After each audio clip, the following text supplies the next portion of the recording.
Good morning students. आज का जो हमारा लेक्चर है, हमारा जो कोर्स चल रहा है वो किससे रिलेटेड है? आपका थर्ड ईयर का entrepreneurship development and business communication. तो इस कोर्स में हमारा अभी लेक्चर चल रहे थे, जिसमें आज का जो हमारा लेक्चर है वो है entrepreneurship development process. Entrepreneurship development process क्या होती है, ये कैसे, कौन सी प्रोसेस के अकॉर्डिंग एंटरप्रेन्योरशिप, मतलब जो उद्यमी हैं, जो नए एंटरप्रेन्योर्स हैं, वो कैसे उद्यमिता विकास प्रक्रिया को शुरू करते हैं, उस प्रक्रिया में उन्हें कौन कौन से स्टेप्स को फॉलो करना पड़ता है, उन सब के बारे में हमारी क्लास को आज शुरू किया जाएगा।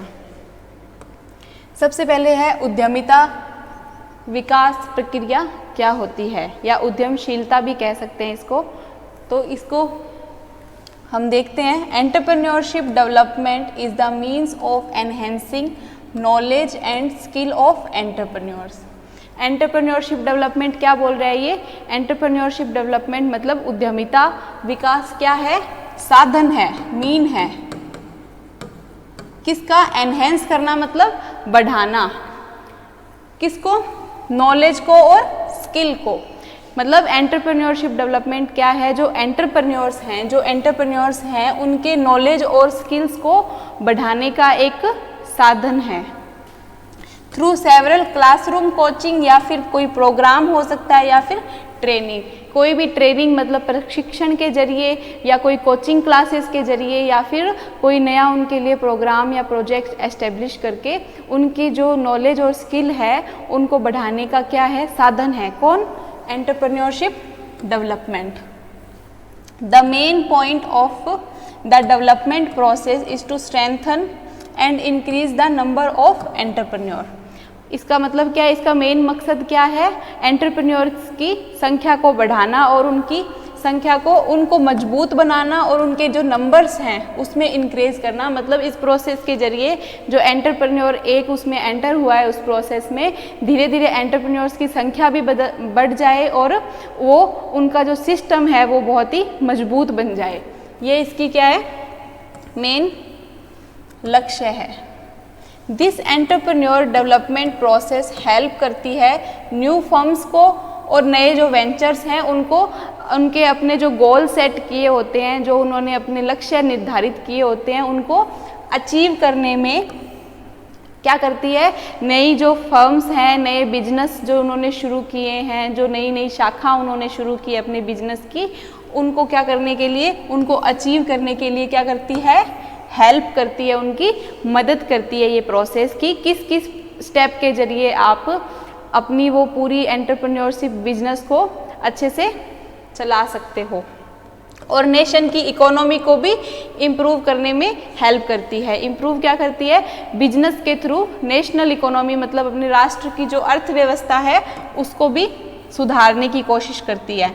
Another essential factor of this process is to improve the capacity to manage, develop and build a business enterprise keeping in mind its risk related to it।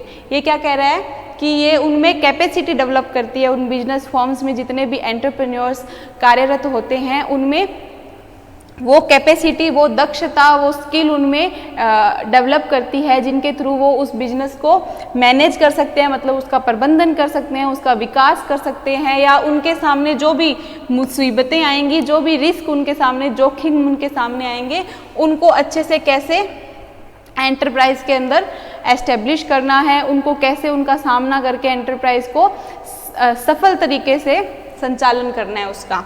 तो उसमें ये क्या करती है? हेल्प करती है। तो ये प्रोसेस नई फर्म्स को क्या करती है? एंटरप्रेन्योरशिप डेवलपमेंट प्रोसेस शुरू करते टाइम क्या करती हैं?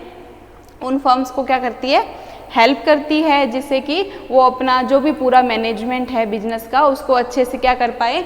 डेवलप कर पाएँ, उसको अच्छे से उसकी व्यवस्था कर पाएँ। अब है सिंपल वर्ड्स में समझाया गया है कि एंटरप्रेन्योरशिप जो डेवलपमेंट प्रोसेस है वो क्या है, वो करती है सपोर्ट करती है एंटरप्रेन्योर्स को। हमने यही कहा कि उनकी बिजनेस में जो नई फर्म्स खोलते हैं उनमें हेल्प करती है, उनको मैनेज करने में गाइड करती है। तो बेसिकली ये क्या करती है, उनको सपोर्ट करती है, मतलब उनको सहायता प्रदान करती है एंटरप्रेन्योर्स को to advance their skill with the help of training. उनको ट्रेनिंग प्रोवाइड करती है, बेसिकली उनकी जिस चीज़ में उनको कमी होती है उनकी दक्षता बढ़ाने के लिए, उनकी स्किल्स को इम्प्रूव करने के लिए, ताकि वो सारा जो प्रबंधन की व्यवस्था है या जो भी प्रोडक्ट्स को मैन्युफैक्चर करने की तरीके हैं, जितने भी अलग अलग टेक्नोलॉजी है उनको कैसे यूज़ करना है, उन सब की दक्षता में उनको दक्षता बढ़ाने के लिए उनको ट्रेनिंग प्रोवाइड करती है, उनको कोचिंग्स प्रोवाइड करती है, ताकि उनकी जो स्किल्स हैं, जो उनकी दक्षता है वो इम्प्रूव की जा सके। तो ये सब वो किसके थ्रू करती है, कोचिंग क्लासरूम्स के थ्रू या फिर कोई भी स्किल ओरिएंटेड जो ट्रेनिंग प्रोग्राम्स करा के उनको सपोर्ट करती है। It encourage them to make better judgements and take a sensible decision for business activity. तो इन ट्रेनिंग्स के थ्रू उनको ये सिखाया जाता है कि बिजनेस में जितनी भी आपके सामने अपॉर्चुनिटीज़ आएंगी उनको कैसे सेलेक्ट करना है, या जो भी बिजनेस में अलग अलग एक्टिविटीज़ की जाती हैं वो सारी एक्टिविटीज़, कोई टेक्नोलॉजी को सेलेक्ट करना है, टेक्नोलॉजी को कैसे यूज़ करना है, कैसे उत्पादन को ज़्यादा बढ़ाना है, तो उन सब के लिए उनको ट्रेन किया जाता है, उनको दक्ष बनाने के लिए ट्रेन किया जाता है। तो ये बताना चाह रहा है कि उनकी जजमेंट को बेटर करती है, ताकि वो जितने भी उनके एंटरप्राइज से रिलेटेड डिसीजंस हैं उनको अच्छे से जज करके, उनको अच्छे से मूल्यांकन करके, अच्छे से इवेल्युएट करे उन्हें, और बेटर डिसीजन, समझदारी का एक डिसीजन ले, निर्णय ले, जिससे उनका एंटरप्राइज में जितनी भी एक्टिविटीज़ हो रही हैं वो सुचारू रूप से चल सके। अब है process of entrepreneurial development. Entrepreneurial development मतलब उद्यमिता विकास की जो प्रोसेस है उसको 5 चरणों में समझाया गया है। द बिलो मेंशन्ड ये स्टेप्स जो हैं ये उसकी एक प्रोसेस है एंटरप्रेन्योरियल डेवलपमेंट की।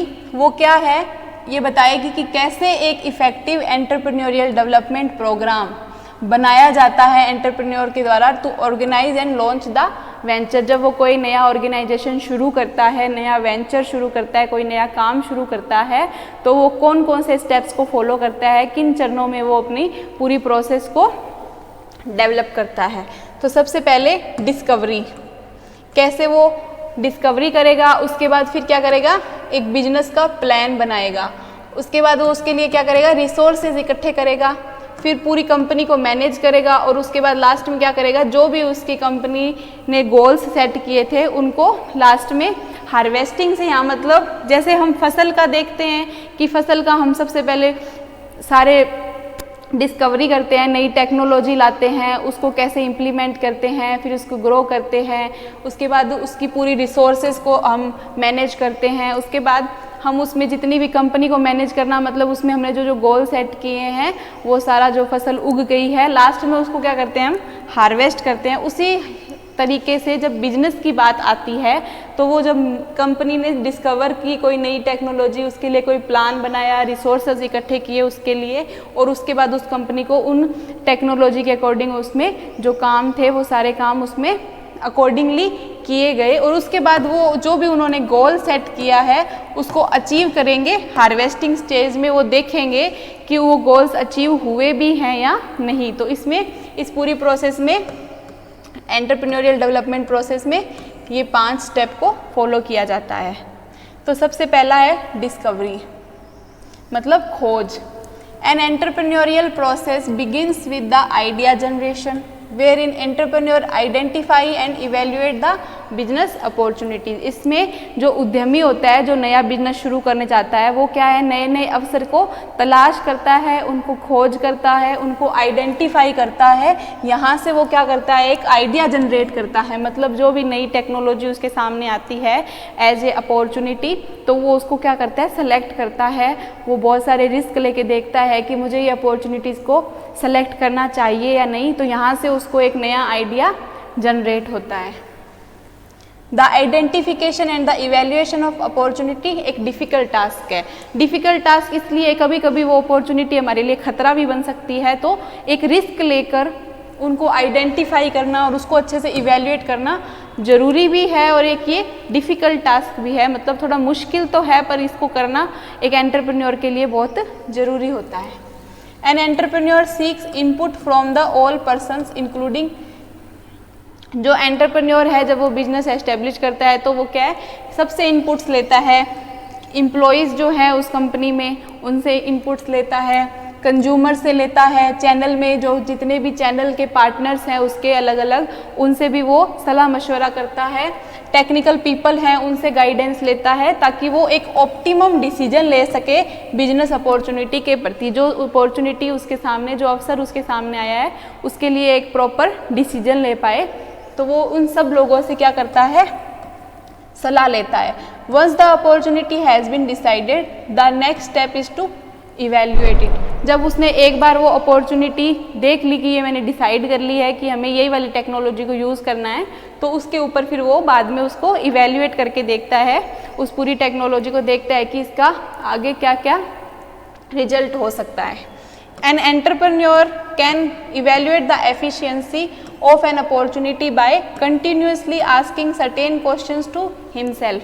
अब जब उसने डिसाइड कर लिया है कि मैंने यही टेक्नोलॉजी या इसी अपॉर्चुनिटीज़ को सेलेक्ट करना है, उसके बाद वो क्या करता है, उसको इवेल्युएट करता है, कोशिश करता है, वो खुद से क्वेश्चंस पूछता है उस टेक्नोलॉजी से रिलेटेड, उस जो भी चीज़ को वो शुरू करने जा रहा है उससे रिलेटेड अपने आप से कुछ क्वेश्चंस पूछ के देखता है, जैसे कि whether the opportunity is worth investing, मतलब जो अवसर मेरे सामने आया है उसमें मुझे निवेश करना चाहिए, उसमें मुझे इन्वेस्ट करना चाहिए या नहीं चाहिए, वो सोचता है इस बात को।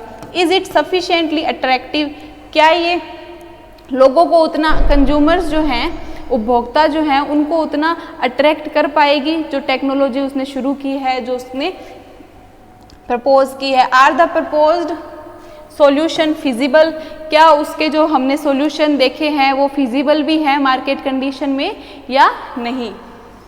Is there any competitive advantage, मतलब अगर हमारे जो अदर कंपटीशन होगा मार्केट में, अदर मतलब बिजनेस प्लानर्स के साथ, एंटरप्रेन्योर्स के साथ, तो उस कंपटीशन में हमें एडवांटेज मिलेगा या नहीं, उसको भी वो एक बार इवेल्युएट करके देखता है, अपने आप से क्वेश्चन पूछ के देखता है। What are the risk associated with its, इस जो टेक्नोलॉजी है, जो हम नया काम शुरू करना चाह रहे हैं, उसका मार्केट में कंपटीशन कैसा है, वो मार्केट में उसमें हमें निवेश करना चाहिए या नहीं, वो लोगों को अट्रैक्ट कर पाएगी टेक्नोलॉजी या नहीं, या फिर इसमें कौन कौन से रिस्क इन्वॉल्व हैं, कौन कौन से जोखिम भी मेरे सामने आगे आ सकते हैं, वो एंटरप्रेन्योर अपने आप से ये क्वेश्चंस पूछ के देखता है। Above all an entrepreneur must analyse his personal skill and hobbies whether this coincides with the entrepreneur goal. इन सब के बाद वो क्या देखता है, खुद की स्किल्स देखता है, खुद की हॉबीज़ देखता है, खुद के काम करने के तरीकों को देखता है कि क्या इस टेक्नोलॉजी के अकॉर्डिंग मेरे में इतनी कैपेसिटी है या मेरे में इतनी दक्षता है कि इस टेक्नोलॉजी को मैं एज ए रिस्क लेकर अपनी मतलब एंटरप्रेन्योर की जो प्रोसेस है, जो बिजनेस है, उसमें इम्प्रूव कर पाऊँगा या उसमें मैं सफलता हासिल कर पाऊँगा। तो वो अपने आप से क्वेश्चन पूछता है कि क्या मैं इतना सक्षम हूँ कि मैं ये सब काम को सुचारू रूप से कर पाऊँगा। तो ये हमारी पहली प्रोसेस है, इसमें उसने टेक्नोलॉजी या नए अवसर को तलाशा, उनको खोजा, अपने जो भी एम्प्लॉयज़ हैं, जो भी उसके जानने वाले हैं, उनसे उसके बारे में पता करके उसने इवेल्युएट किया कि उस टेक्नोलॉजी के लायक मैं हूँ या नहीं, या उसको मैं सुचारू रूप से इस टेक्नोलॉजी को चला पाऊँगा, कॉम्पिटिटिव मार्केट एडवांटेज इससे ले पाऊँगा या नहीं। तो इन सब के बाद वो क्या करता है, सेकंड प्रोसेस पे आता है, वो क्या करता है, बिजनेस प्लान को डेवलप करता है, developing a business plan. Once the opportunity is identify, मतलब जब उसने अवसर तलाश लिया है, उसने फर्स्ट टास्क में डिस्कवरी करके जब उसने एक अवसर को खोज लिया है, तो उसके बाद वो क्या देखता है, need to create an comprehensive business plan. उसके बाद वो उसको एक प्लान बनाने की ज़रूरत होती है, एक योजना, एक विस्तृत रूप से उसको एक योजना बनाने की आवश्यकता होती है। A business plan is critical to the success of any venture since it act as a benchmark the evaluation criteria to see if the organisation is moving toward its goal. इसमें ये क्या बोलना चाह रहा है कि जो एंटरप्रेन्योर है जब उसने अवसर देख लिया तो उसको बिजनेस प्लान बनाने की आवश्यकता होती है। बिजनेस प्लान बनाना क्या है, बहुत ज़्यादा ज़रूरी होता है किसी भी वेंचर, मतलब कोई भी नया वोकेशन है, कोई भी नया बिजनेस का जो एक्टिविटी है उसको जब हम शुरू करते हैं तो उसकी सफलता के लिए, उसकी सक्सेस के लिए बहुत ज़रूरी है कि आप एक प्लान बनाओ, एक योजना बनाओ जिसके अंतर्गत आप फर्स्ट स्टेप पूरा करो, फिर सेकंड, फिर थर्ड, फिर फोर्थ, फिर फिफ्थ। इससे आप क्या देख पाओगे लास्ट में कि आप इवेल्युएट कर पाओगे कि आपका ऑर्गेनाइजेशन उस दिशा में जा भी रहा है जो आपने लक्ष्य निर्धारित किया है। उस प्लान में आपने एक प्लान बनाया, उसमें आपने ये स्टेप्स रखे कि इस स्टेप के अकॉर्डिंग मुझे काम करना है और ये अपना गोल है और ये ऐसे जाता रहेगा तो मेरे गोल क्या है, छोटे छोटे गोल पूरे होंगे और अल्टीमेटली फाइनल जो गोल है, जो मेरा फाइनल लक्ष्य है वो पूरा होगा। तो उस प्लान में वो क्या कर पाता है, इवेल्युएट करता है, एक बेंचमार्क सेट करता है कि इस तरीके से मैं जाऊँगा तो मेरा ये गोल पूरा होगा। लास्ट में वो इससे इवैल्यूएशन कर पाता है कि मैंने जो ये प्लान बनाया था इसमें पहला पूरा हुआ, दूसरा पूरा हुआ, तीसरा, और लास्ट में वो देखता है कि मेरा गोल कहाँ तक पूरा हो गया। और बीच में जब ड्यूरिंग द प्रोसेस वो देखता है तो वो ये देखता है कि फर्स्ट से सेकंड पे पहुँच गया है मेरा प्लान, फिर सेकंड से थर्ड पे, फिर मतलब इसकी दिशा पता चलती है कि आप उस गोल की तरफ जा भी रहे हो या उससे भटक गए हो।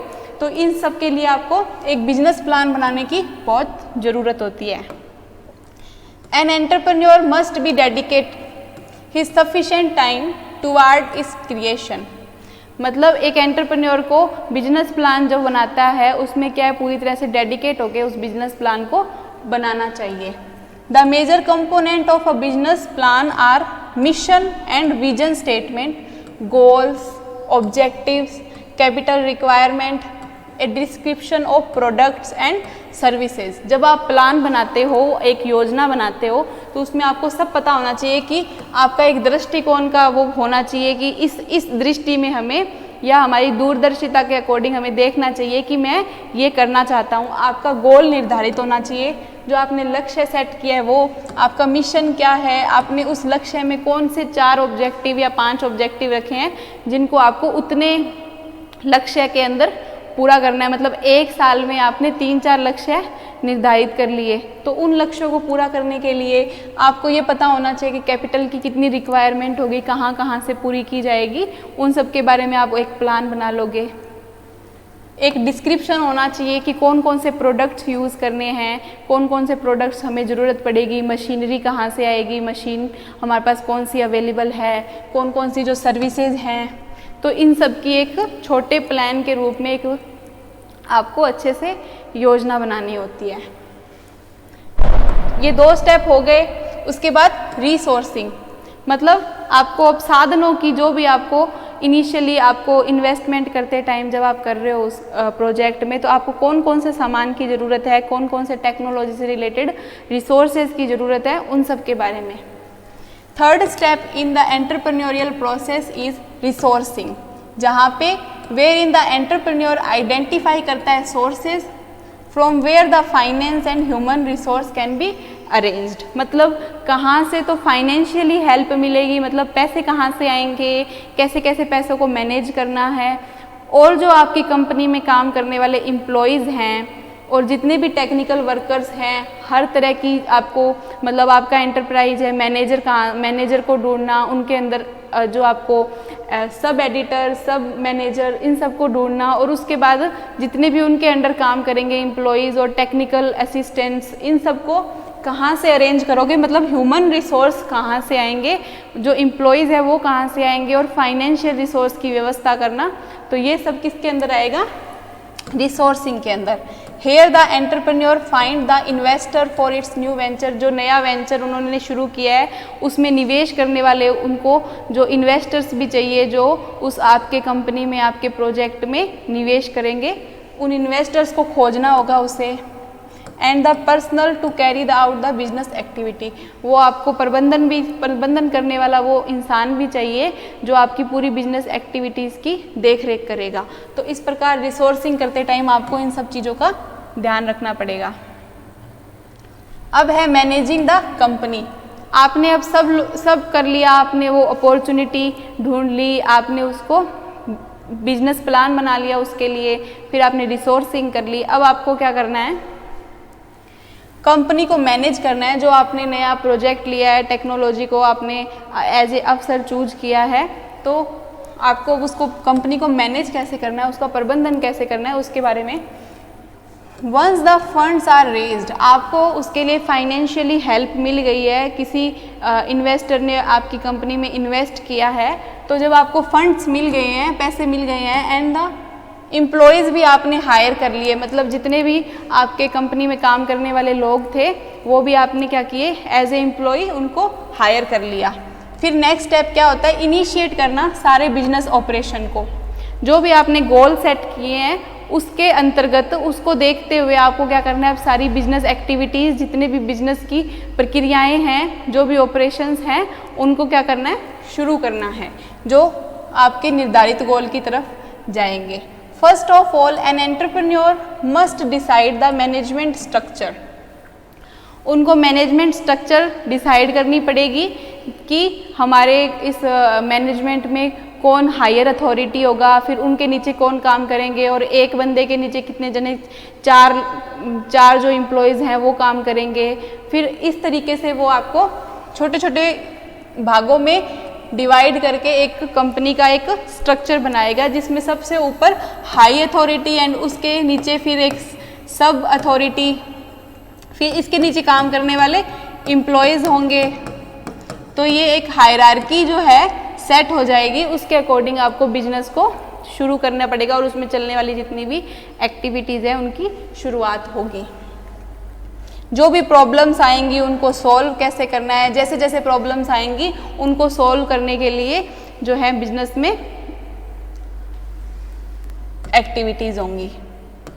अब लास्ट है हार्वेस्टिंग। हार्वेस्टिंग लास्ट स्टेज है, final step of the entrepreneurial process is harvesting, जहाँ पे एंटरप्रेन्योर क्या करता है, डिसाइड करता है कि जो फ्यूचर प्रोस्पेक्टस हैं of the business, that is growth and development. मतलब एक तो वो देखेगा कि ग्रोथ और डेवलपमेंट कितनी हुई है, फ्यूचर में हमें और क्या क्या करना है, इन सबको भी वो जज करेगा, और ये देखेगा कि एक्चुअल ग्रोथ कितनी है, और उन्होंने जो प्लान करी थी ग्रोथ, मतलब हमने जब बिजनेस प्लान बनाया था उस टाइम हमने जो गोल सेट किए थे, उन गोल को देखते हुए एक्चुअल ग्रोथ कितनी हुई है वो उसको क्या किया जाएगा, इवेल्युएट किया जाएगा।